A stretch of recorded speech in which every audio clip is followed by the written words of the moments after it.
Error with note. Most quercetin contains CPM, chlorpheniramine maleate, which can be dangerous in high doses. See DXM brand warnings for more info. My friend Bill and I were going to do DXM together for the first time. He was experienced, but more with the Robitussin side of the field. We would be trying quercetin cough tablets, 30 milligrams per pill. We bought 3 boxes and split them up evenly.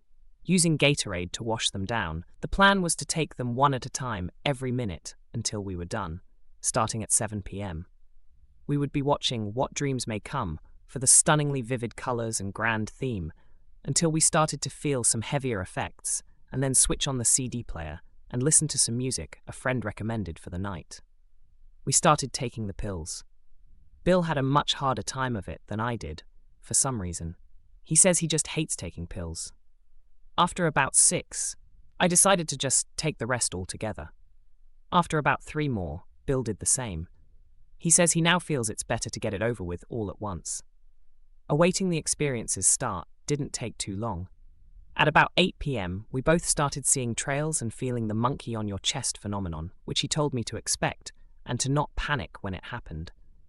It was not serious and would pass. It soon did, and I felt a little nauseated. He went upstairs to puke, and I went to the kitchen sink. After a bit, he came back downstairs and stood with me a while. We were too unstable to walk back to the living room for a little while, but we finally made it, walking, as we say, like lizards. That is, you sort of furtively sneak around, moving a few steps, regaining your equilibrium, looking around to orient yourself to the surroundings, then move a few more steps, repeating the process until you get to where you want to go, or think you do. We sat down, each on our own love seat, arranged in an L shape, and started telling each other about what we were seeing. I don't remember much what he saw, but I saw little cutouts of Jimi Hendrix in an army uniform speeding around my line of vision. In fact, they are all I saw for a while. After a bit, I realized we were both lying down on our couches and something wasn't right. The CD was skipping. I told Bill, and he didn't seem to realize what I was talking about. Then suddenly he sprang into action to fix the problem, first trying the remote, then moving up to the player directly. It seemed to take him about an hour to find out how to skip to the next song, but when he looked at the clock on the VCR, it was only 10:30 p.m. Whoa, talk about time dilation. We were both freaked out that so much had happened in so little time. As he sat down, we both started off on our own little journeys again. I was a house in New Orleans, talking to Jimi Hendrix. There was a red light on in the background. When I would open my eyes, I was back in Bill's living room.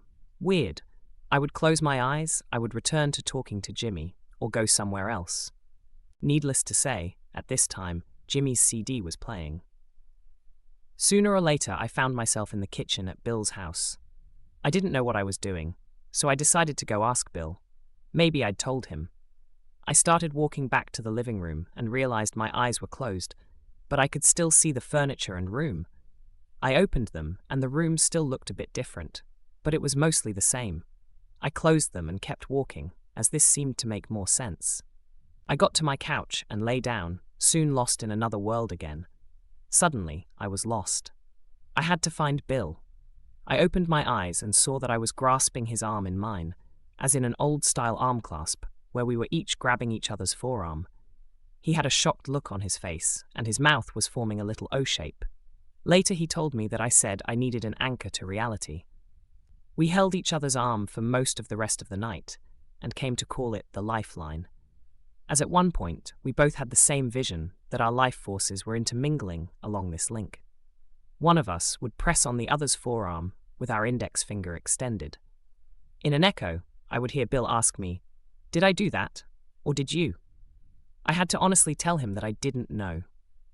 Our own thoughts seemed to cross this lifeline as well, and occasionally we would lose our own identities and become one. Kind of freaky in retrospect, but at the time, not unpleasant at all.